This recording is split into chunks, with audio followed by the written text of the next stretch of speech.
ఇక తులసితో మీరు చేయబట్టే ఇలా జరిగింది మేడం, మీలాంటి వాళ్ళు ఉంటే ధర్మం 4 పాదాల మీద నడుస్తుంది మేడం అని చెప్పి తులసిని పొగుడుతూ ఉంటే, ఇక రాజ్యలక్ష్మి వాళ్ళ కొడుకు ఏంటమ్మా నువ్వేమో ఆ డాక్టర్ని కొడితే నువ్వేమో మంచితనం చూపిస్తే అంతా క్రెడిట్ అంతా ఆవిడకి ఇచ్చేస్తున్నారేంటి అని చెప్పి ఇక అంటూ ఉంటే, అదే కదరా మనకు కావాల్సింది అని చెప్పి అంటూ ఉంటుంది రాజ్యలక్ష్మి.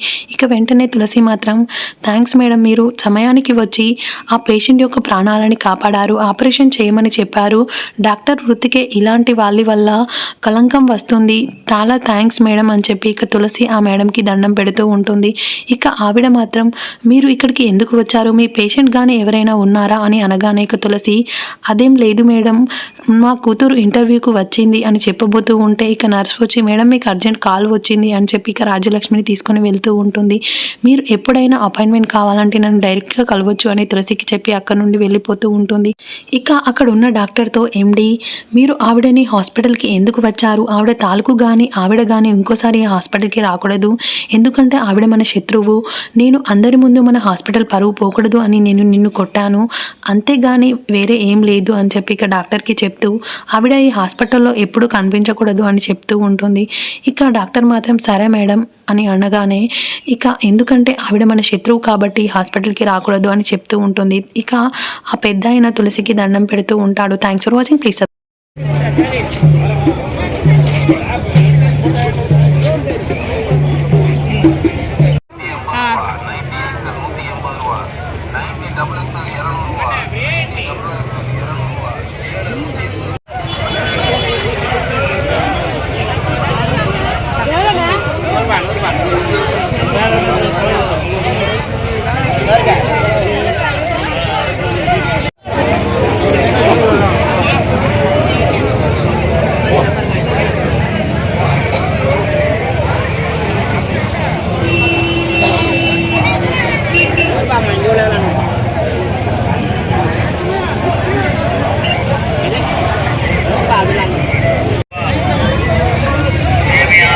ఎంత అడుగుకునే వాళ్ళు బాగుంటుంది.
அனைவரும்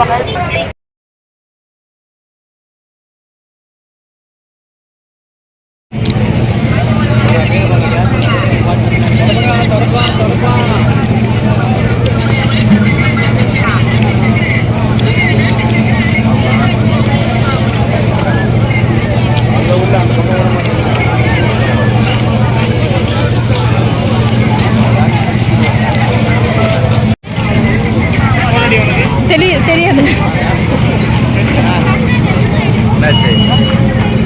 எவ்வளோண்ணா?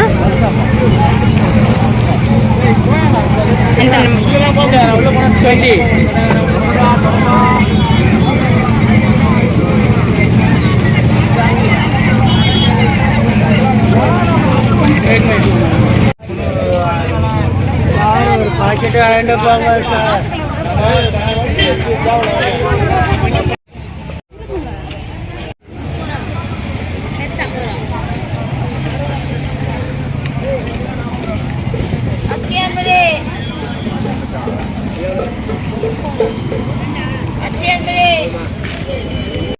ఇంకేం కావాలి, పిండిది అది ఉందా చూడు జల్లెడ, అది ఎక్కడ దొరకట్లేదు.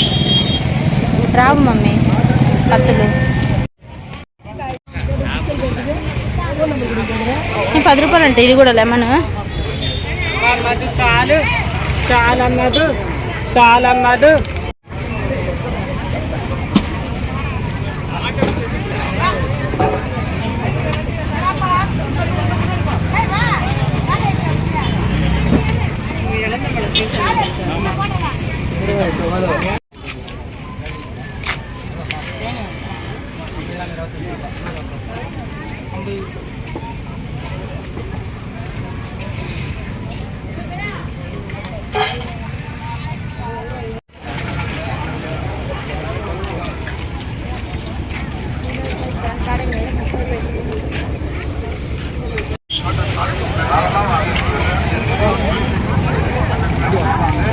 ఇది మార్కెట్ కనిపించేసి ఈ పైన